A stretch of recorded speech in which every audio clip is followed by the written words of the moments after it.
Hey, welcome, everybody. My name is Dennis Brown, and this is my weekly Freight Broker Bootcamp live training. Today, I'm going to share with you the details surrounded around the question that I get quite often, which is, should freight brokers co-broker loads? Should freight brokers co-broker freight? Should you use co-brokering as a freight broker or a freight agent? Any variation of those questions, that's what I'm going to answer for you today.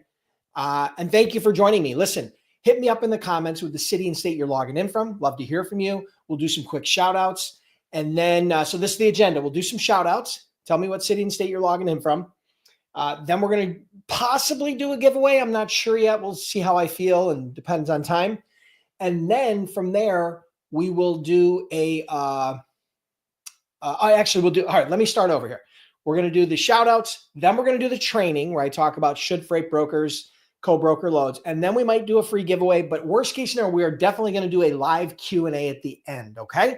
So if you have questions about becoming a freight broker, becoming a freight agent, anything to do with freight broker startup, anything to do with freight broker sales, whatever the case may be, stick around to the end because I will do live Q&A. Okay. So let's do some quick shout outs. We got Cynthia from Maryland, as always. Julie Savage, welcome. Salt Lake City, awesome. James from Kansas. Jen from Calgary, Canada. Corey from Billings, Montana. Is it snowing there yet, Corey? How much snow you got? No books, no ball from Illinois. Michael from Melville, New York. Brian from Independence, Oregon. So we got people from all over the country and more joining us. We've got Azmat from Laurel, Maryland. And so thank you, everybody, for joining me. I truly appreciate it. I know this is a busy part of your day, but set a reminder on your phone, set a reminder on your computer that every Monday at noon Eastern time, I do these live trainings. All right. So if you're on my email list, you'll get notified. If you're not, it'll show up on, you can either watch it on YouTube or my Facebook or LinkedIn because I stream it on all those channels. So totally appreciate it. Do me a huge favor. Hit the like button if you're excited about learning about co-brokering today, how the nuances, the pros and cons, because that's what we're going to really be talking about. And again, I do appreciate you guys being here. For those of you that are my replay folks, catching this on replay, hit me up in the comments, #replay. I want to hear from you. I want to know who you are. So we got James from Frankfort, Illinois. We have no snow yet, currently 42. Well, that's like Buffalo temperatures. You guys are going to get snow soon, Corey. Montana usually. I remember running loads out of Montana and we had snow in October.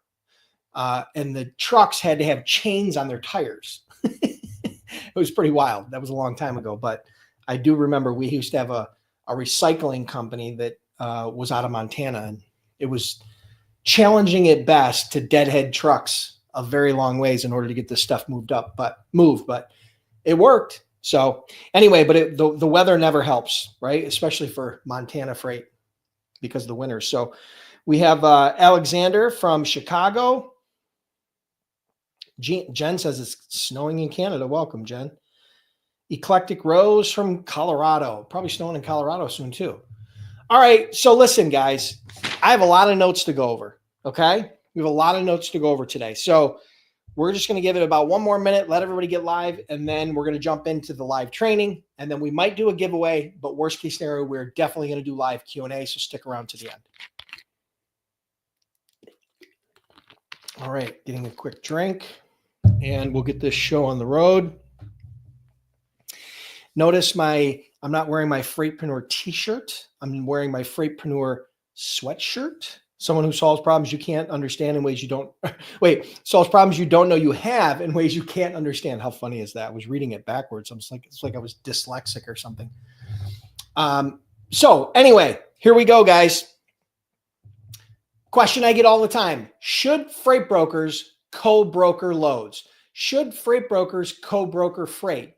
Should you use co-brokering to build your freight broker business? That's the question I'm going to answer for you today. And it's not as easy as a simple yes or no. There's a lot of nuance. The devil's in the details, just like in everything that you have to do in business, particularly logistics. Okay. So the things I'm going to cover today is what is co-brokering versus double brokering, why you should not co-broker as a startup broker or agent, and then 3 cases where co-brokering can make sense. Okay. So 3 cases where co-brokering can make sense. All right. So without further ado, we're going to jump in. Here's the reality, guys. Co-brokering and double brokering are different. Well, let me explain to you the nuance. I'm going to start with double brokering, which is in some ways kind of like a 4-letter word in the freight and logistics industry. Double brokering is the unauthorized rebrokering of a load, meaning all parties are not aware of it. There's not transparency. So the example is, I'm a broker. I broker a load to a trucking company. That trucking company then does not put it on their trucks as we agreed. They then rebroker it to another trucking company, which I'm not aware of. Okay. And that is the fundamentals of double brokering. Now there's fraud that can go involved with that. And then there's double brokering that's, that is goes through just fine with no fraud. But the reality is double brokering is a bad deal because it is unauthorized rebrokering. There's no transparency, meaning I wasn't aware of the carrier that the other carrier put that load on. So that's a problem. That's a huge problem. It's a liability for me, and it's a major issue. So double brokering is no go. All right. Never double broker. Co-brokering, on the other hand, is the authorized and transparent rebrokering of a load. So for example, if I am the shipper broker, which meaning I'm the originating broker who has direct contact with the shipper. Okay. So we'll call that broker A. And then there is broker B, who is the carrier broker who is actually sourcing and dispatching the trucks, into the pickup locations. Okay. So you have the shipper broker and the carrier broker. They are working together in a partnership. Okay.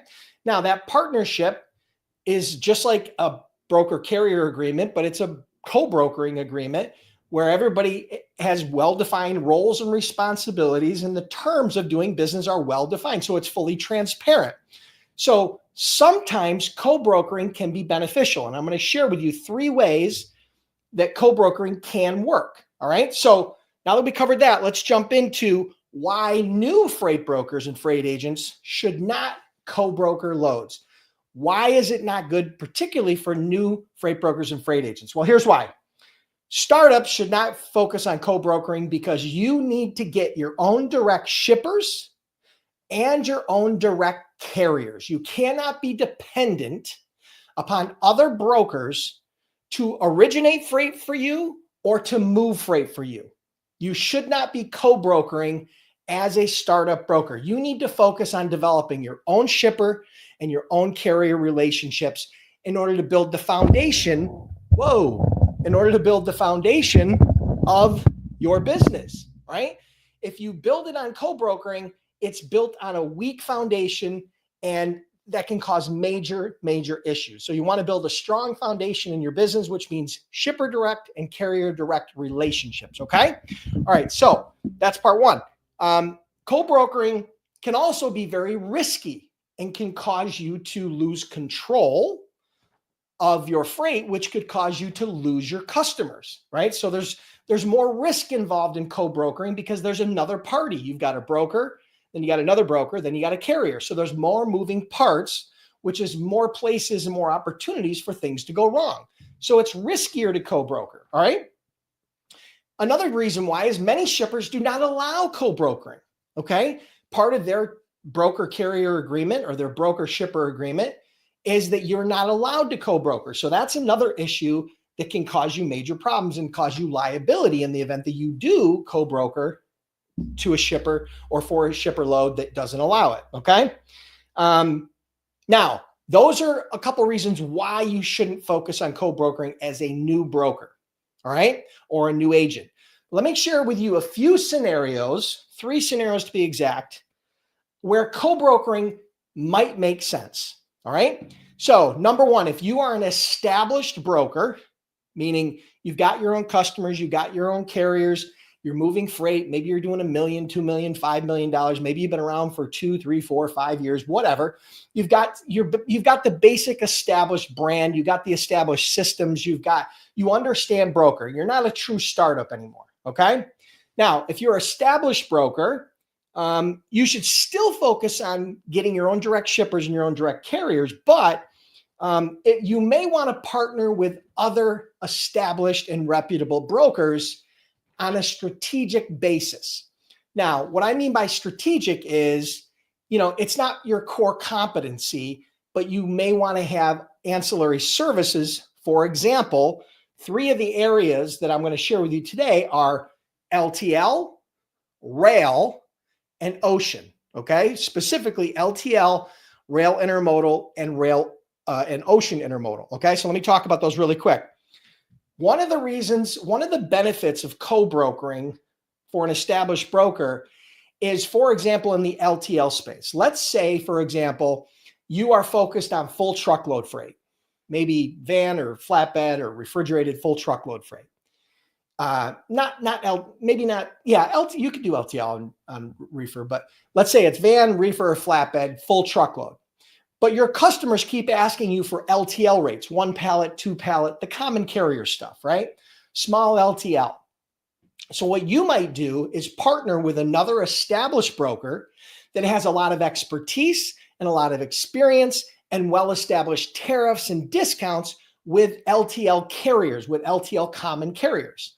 So what you would be able to do is you would be able to piggyback off of their discounts. If you as a broker were to go to those carriers, you're not going to get nearly as good of a discount as these established brokers because they have high volume. They have long-term relationships. They have a lot more expertise and are a lot more sophisticated about negotiating tariffs and rates. Okay. So LTL could be a good place for you to co-broker if it's strategic, right? You still have to be very careful. You still want to make sure there's a contract. You still want to make sure it's transparency. You still want to make sure that the company's very reputable, right? So LTL can be one of those places where co-brokering makes sense, all right? Another place is with rail intermodal. Now, what do I mean? Well, rail intermodal is where you pick it up at the origin with a truck, a drayage, you bring it to the rail, they transload it onto the rail, and then the rail runs the line haul a big distance, and then they unload it onto another drayage truck, and then that truck delivers it to the final location. So it's truck, rail, truck. Okay, so it's a 3-part movement. Now, most brokers don't understand rail, they don't understand drayage, and they definitely don't understand the complexity of intermodal rail because it's not nearly as easy as a one-pick, one-drop van load. Okay, so a lot of times what will happen is, as a broker, you will not be able to go direct to the rails. You're not going to be able to go direct to BNSF. You're not going to be able to go direct to CSX. You're not going to be able to go direct to Norfolk Southern or any of the major rails. They don't have the time or energy to work direct to give you direct rates as a small broker. So what they do is they work through strategic partnerships, which are called intermodal marketing companies, or otherwise like an IMC. So they have established relationships with other larger brokers that have established base of customers that have a volume and where it makes sense for the rails to establish a contract with that broker as an IMC, where they're giving them wholesale pricing. Okay. So you as the broker would now work through an IMC, right? Through another broker who has an intermodal marketing contract with the rails, and they would give you door-to-door rail rates. Okay. So if it picks up in Buffalo and delivers to Atlanta, or picks up in Buffalo and delivers to Los Angeles, they would handle the drayage, they would handle the rail component, and they would handle the back-end drayage for delivery. You will get door-to-door rates. You will then mark up to your shipper, sell to your shipper. And then from there, they're going to handle all the heavy lifting, right? So you'll give them all the details and they will do everything. They'll dispatch the drayage, they'll make sure it gets on the rail, and they'll make sure it gets delivered, okay? And you'll make a small margin on the back end for the door-to-door rail service. Now, that's a good strategic way, in addition to LTL, to use co-brokering as a freight broker, all right? And then the third and final one I'm going to share with you is ocean intermodal, okay? So for example, you are not going to be able to get, as a new broker or even a small broker, established contracts and relationships direct with the ocean liners. You're probably not going to become an NVOCC, right? So what you would do is you would work through an international freight forwarder.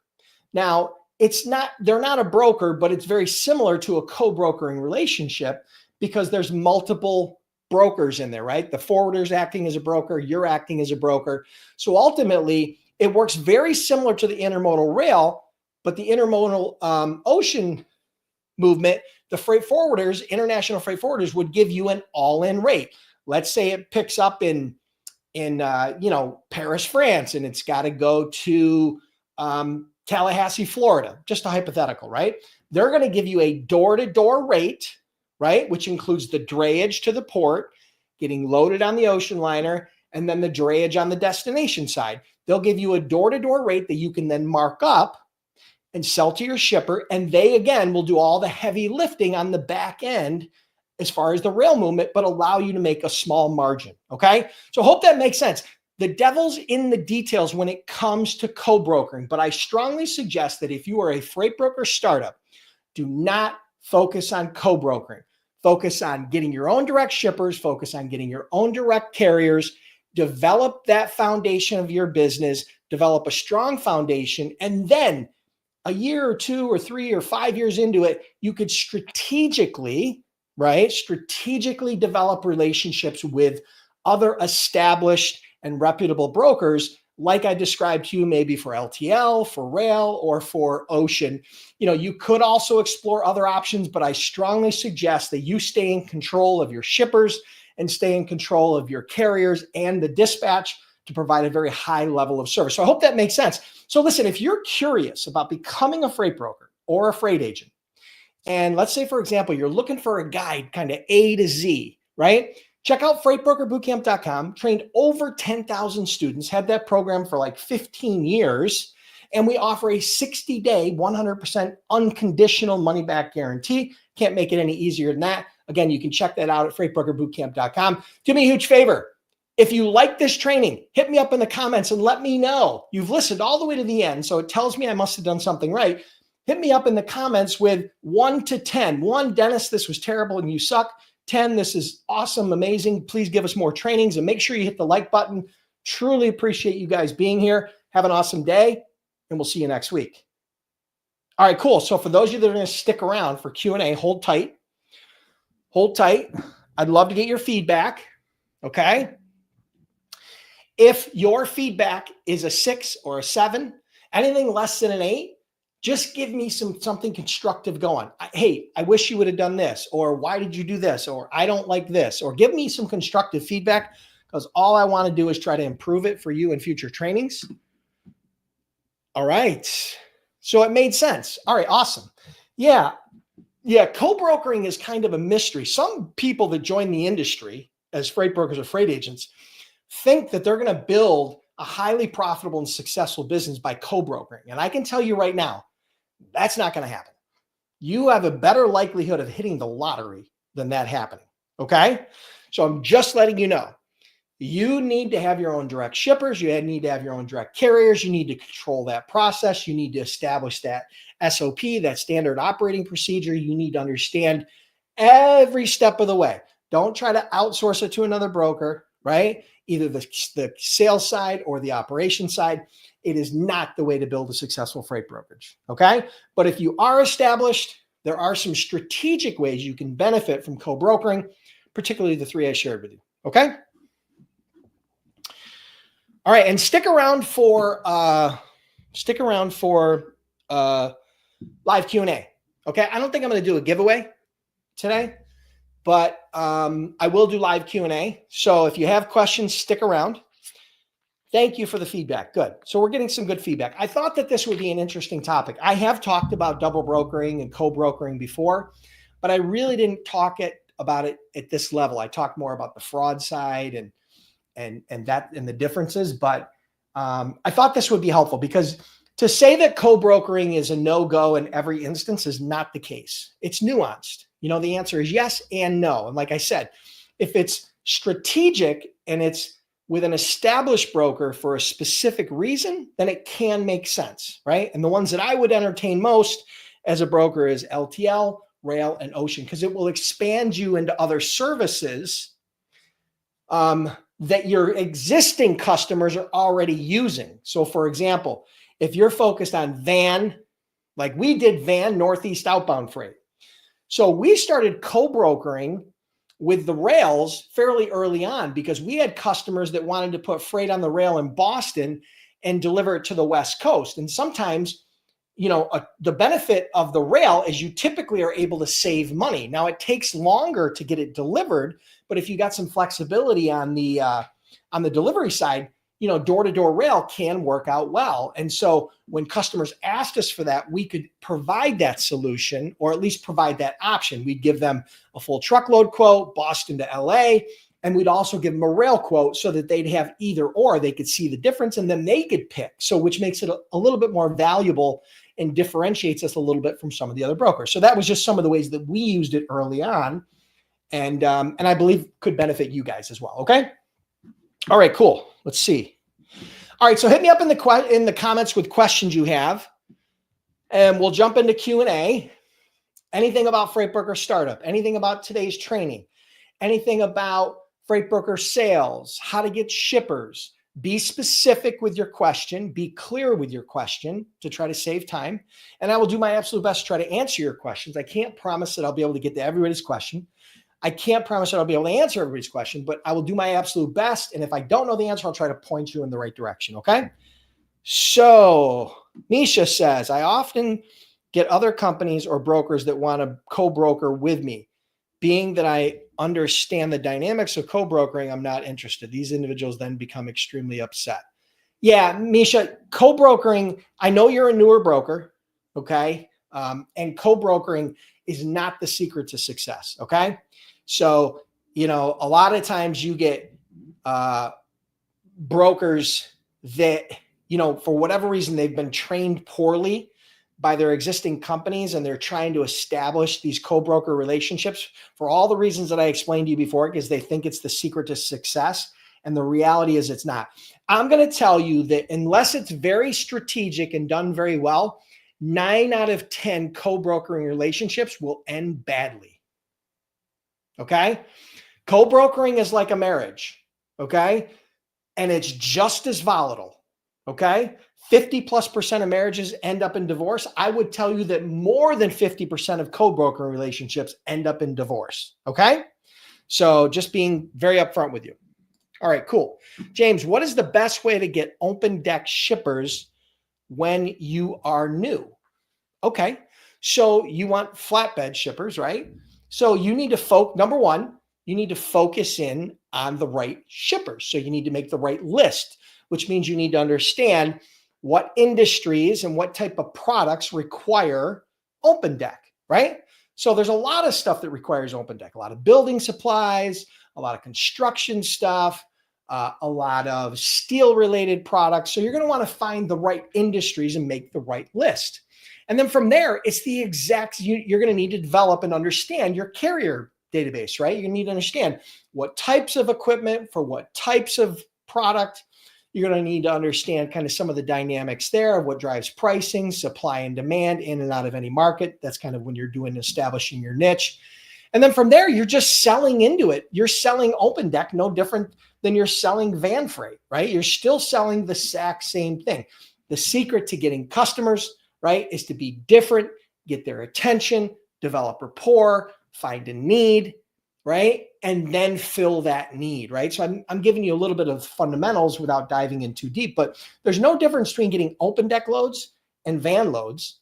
The only difference is you got to be talking to the right people and you got to have the right lingo for your niche. Okay. So I hope that helps.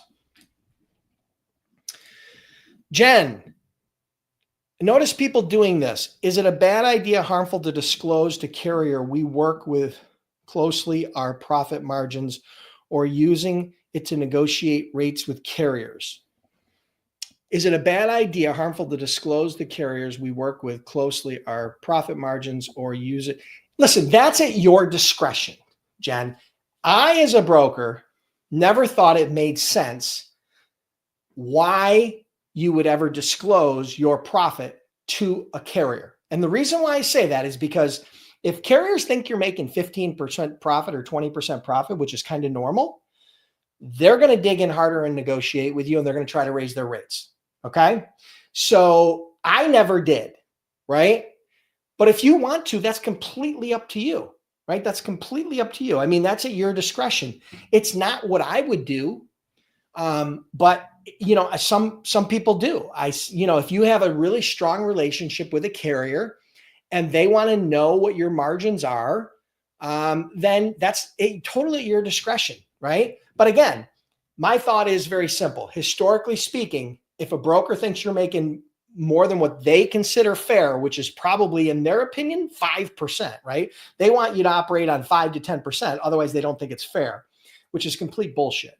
But the fact is, if you're making 15 or 20% on a load, most carriers are going to dig their heels in and try to negotiate harder with you, which means you're going to have to try to either decrease your margin or sell a rate increase to the shipper. So that's just my 2 cents. Luke, when a broker requests you for a co-broker operations, do you cover your freight? And if it's a greedy, okay. When a broker requests you for a co-broker operations to cover your freight, so if you're a broker and you are the shipper broker, meaning you're the originating broker that has the relationship with the shipper, and then you're asking if a broker comes to you to cover your loads, should you do that? I'm assuming that's the question you're asking. Well, I just covered that. I personally don't believe that if it's within your niche, particularly, so let's say you're a full truckload broker, which most brokers are, that you would outsource that to another broker. The reason being is because you lose control of the carrier sourcing, the vetting, and the dispatching, right? You don't even know who the carrier is. You don't know who the driver is.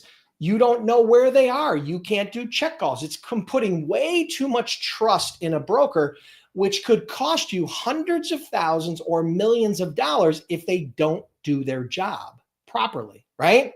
Because you got to remember, they're not going to lose the direct shipper. They're just going to lose you as a broker if they screw up, and then they'll just go to another broker. It's easy for them to go to another broker. It's much harder to acquire a direct shipper than it is to acquire a co-broker. Okay. So I hope that makes sense. If you have a follow-up, let me know. Misha asked, does it matter what time of day that we should be reaching out to shippers? There's no perfect time of day. I mean, the reality is, there are going to be times. Mondays are always the busiest day. Monday mornings are going to be typically very busy, right? So, I'm not going to tell you that there's a specific time.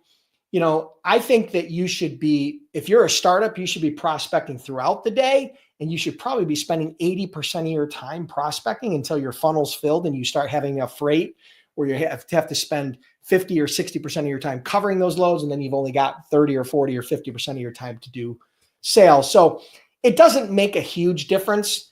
Most freight, right, and most logistics managers, freight managers are going to be available between 7 and 5, with the majority between 8 and 4. Obviously, they'll probably take some sort of a lunch. So yeah, there's no exact, you'll read things about the best time to cold call people. I believe, honestly, I think it's a lot of pontificating. I don't think there's a lot of factual basis to it. So yeah, I would just be, I would vary my prospecting time. If you've called somebody in the AM multiple times, the next time you call them, try them in the PM, right? If you tried to reach them every Monday for 4 weeks and you can't get a hold of them, try a Tuesday, Wednesday, or Friday, right? Because their days are different. Their schedules are different, just like yours, okay? So that's just a couple of ideas. Vishal, which commodity is best to work in winter, and what is the best practice to follow up? Because sometimes we speak with Gatekeeper and they send a shipping manager and it's on voicemail. What is the best way? Okay. Best commodity to work in winter. Okay. Well, here's what we know isn't going to be in winter, right? We're not going to be there's not going to be a huge amount of produce unless it's coming domestic produce. It's only going to be imported, right? Because during the winter, there's not any apples, there's not any oranges, there's not any, watermelons, there's none of that, right? So produce is probably not going to be a focal point. Everything else that's not agricultural is still going to be moving during the winter. Now, you might not get as much building supplies because there's a little less building in the northern portion of the United States because of winters, right? But the South is still building strong, right? Because they don't get harsh winters. But in Montana, there's not going to be a lot of building going on in January and February because they have very harsh winters. Buffalo's the same way, not a lot of building in January and February. But in Atlanta and in, New Orleans and in Houston and in, LA and Phoenix, there's still going to be a lot of building going on because it's not prohibited by winter.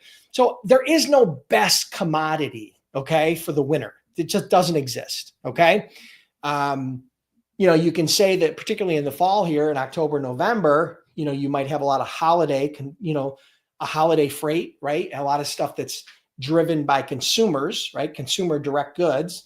That might be something you could focus in on getting up into the holidays. And then the wintertime, there's some other things that might come on the market. For example, the salt that goes on the roads up in the Northeast, that becomes a big commodity, right? Moving salt.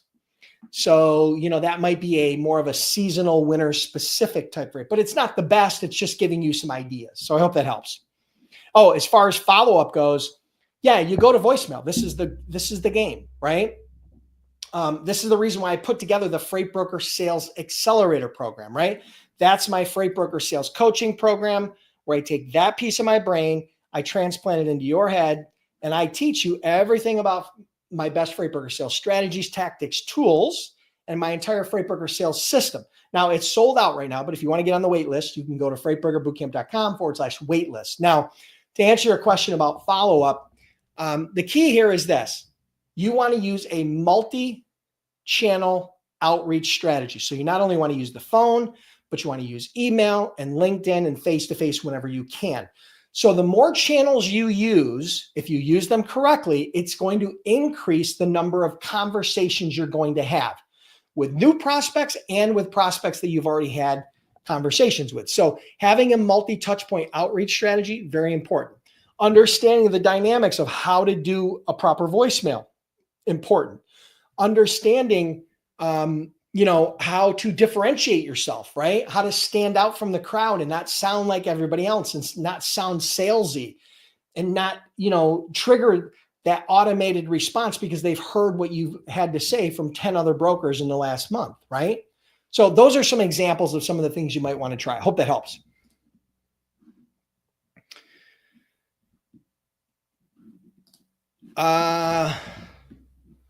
Chapati says, what's the best source to find drayage clients for a newbie? So drayage clients are either going to be rail clients or ocean, right? So we already talked about. So you're either going to handle the drayage for rail or the drayage for ocean. So you need to understand what types of products and services go on those modes of transportation. But the problem is it's very hard to identify those types of shippers. So in most cases, what ends up happening is if you want to get into drayage and you're a newer broker or you're a smaller broker, you will probably do outreach to a freight forwarder, an international freight forwarder. And the reason being is because a lot of times international freight forwarders will co-broker with you and allow you to handle the drayage side of it. Because, for example, when they have containers from a customer that hit the port, they might have 100 containers that need to go this week. And so rather than them as the freight forwarder trying to source all those direct, they partner with co-brokers, with brokers as a co-brokering relationship in order to kind of spread it out amongst multiple brokers on the drayage side. So one of the best ways if you want to get into drayage and start moving drayage containers on the drayage side is to be to work with an international freight forwarder. Other than that, you're going to have to try to source shippers based upon the commodity, and then you're going to have to try to go direct. The problem with that is that the international freight forwarders are already working with most of those shippers on a door-to-door rate. And you're going to come in and try to pull a part of that out of their rate when it's already being covered door-to-door. So a lot of times what's going to end up happening is that shipper is going to refer you to their international freight forwarder anyway, as a resource for them. I hope that makes sense. Luke asks, when a broker requests you for a co-broker operations to cover your freight, and if agreed, is there a lot of chance that another broker can directly reach the shipper? Sorry, it was incomplete, my first comment. Yeah, I'm sure they could. Absolutely. They're going to know where it's picking up. They're going to know where it's delivering, and that's one of the risks. Now, you could, in your co-broker relationship, define the fact that they can't back solicit you, that they can't go after your customers, those sorts of things. But that's all arguable. That's all right. That's all legal mumbo jumbo that you don't want to rely on, right? Particularly if if they're not a reputable broker, right? So yeah, there is a chance that they would be able to backdoor you and go direct to a shipper, to one of your shippers. Absolutely, because they're going to have the pickup location, they're going to have the delivery location. They're going to be able to ascertain from that who the shipper is. And if they want to do a little bit of research, they want to get them on the phone, they're going to be able to get them on the phone. Okay. So yeah, that's a risk.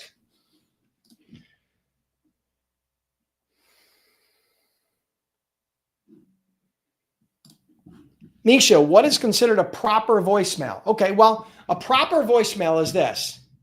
It differentiates you. You sound a little bit different. It's short. It's compelling, right? But the key is what you want to do is you want to, there's a basic framework, right, of doing a proper voicemail. You don't want to leave your contact information till the end, right? So, hi, this is Dennis, XYZ. We specialize in whatever your sales hook is, right? That's compelling. And then at the very end, you leave your name and your number and you say it twice. So that's a basic format, right? The key is you want to sound different. Don't use the old generic cold call scripts, right? Hey, we got trucks in your area, or hey, we got, a network of carriers, or hey, we can save you money on your freight. They've heard that too many times before, and it's going to trigger a negative response. Don't get long-winded. Don't try to sell on your voicemails. Your goal is to simply get a response. Number one, you want to ping them and let them know who you are. And number two, your goal is to try to get a response. Okay. Now, I don't leave voicemails every time I call. Matter of fact, I leave voicemails sparingly. I might only leave a voicemail one time during a cadence that I would use to try to reach somebody over the course of a week or two. And then from there, the rest of the time, I wouldn't leave multiple voicemails. So if you're calling up shippers and leaving voicemails every day or every week, probably not a good idea. You're probably just going to alienate and piss them off. Hope that helps. All right. Other questions? Anybody who has questions? Freight broker sales, operations, co-brokering, double brokering, load boards, rating. What do you got? We've got a couple more minutes and then I'm going to wrap it up. Okay. Let's see. What do we got? Maybe 20 people live, a bunch of people on Facebook, a bunch of people on LinkedIn, a bunch of people on YouTube. Hey, listen, do me a favor. If you've gotten any value out of this training, hit the like button no matter where you're at right now. If you're on LinkedIn, hit the like button and let me know. If you're on YouTube and you hit the like button, let me know. If you're on Facebook, hit the like button and let me know. All right. I truly appreciate it. Most of our customers, students, and clients find us through word of mouth or through social media. So we appreciate you letting us, just liking, sharing, and comment. I come back here every week and do these live trainings for free. You notice there was no pay gate or paywall, or you didn't have to do anything to get on this live. Some of you are existing clients and students of mine. Some of you have never heard me before, and this is probably the first time you've ever heard this. But ultimately, do me a huge favor. Hit the like button. Let me know where you're watching. And I don't see any more questions. So without further ado, if you guys are looking for a freight broker sales coach, if you're looking for a mentor to help walk you through the best way to get shippers in 2024, 2025 and beyond, right? Check out the Freight Broker Sales Accelerator, freightbrokerbootcamp.com/waitlist. That's where I do my 8-week live coaching program where I take that piece of my brain and transplant it into your head. I teach you my freight broker sales system that allowed me to do over $200 million as a freight broker. More importantly, has allowed many of my clients to generate tons of clients, tons of shippers, hundreds of thousands and millions of dollars in revenue for their businesses using the same strategies and and the coaching program that I shared with them and I worked with them on. And so it's sold out right now, but you can get on the wait list. You'll be the first to get notified when new spots open up. So make sure you get on the wait list. It's absolutely free. The training is not free. The training is not cheap. But, you know, I had one of my recent clients that said he got a 50x return on his investment. Okay. And that was just in less than a year, right? So he got a 50x return on his investment within 1 year from joining that program. So, you know, those aren't my words. Those are his words. Okay. So I hope that helps. Okay, cool. Awesome. Appreciate you guys joining me. Thank you so much for the good questions, the likes, the comments. Thank you so much. Again, get on the wait list. If you're just brand new and you're looking for startup help, the wait list is not where you want to be, the Sales Accelerator. If you're brand new and just looking to become a freight broker or freight agent, right? And you're just taking step one and you're really curious about how does this all work, check out freightbrokerbootcamp.com. We have a startup program, trained over 10,000 students. Again, I had that program for over 15 years. And we offer a 60-day, 100% unconditional money back guarantee. So have an awesome day. Have an awesome week. And I will see you next week on the next Freight Broker Bootcamp Live. Make sure you put it in your calendar, put it on your phone, or remind yourself every Monday at noon for the Freight Broker Bootcamp Live. And we'll see you on the next one. Thanks all.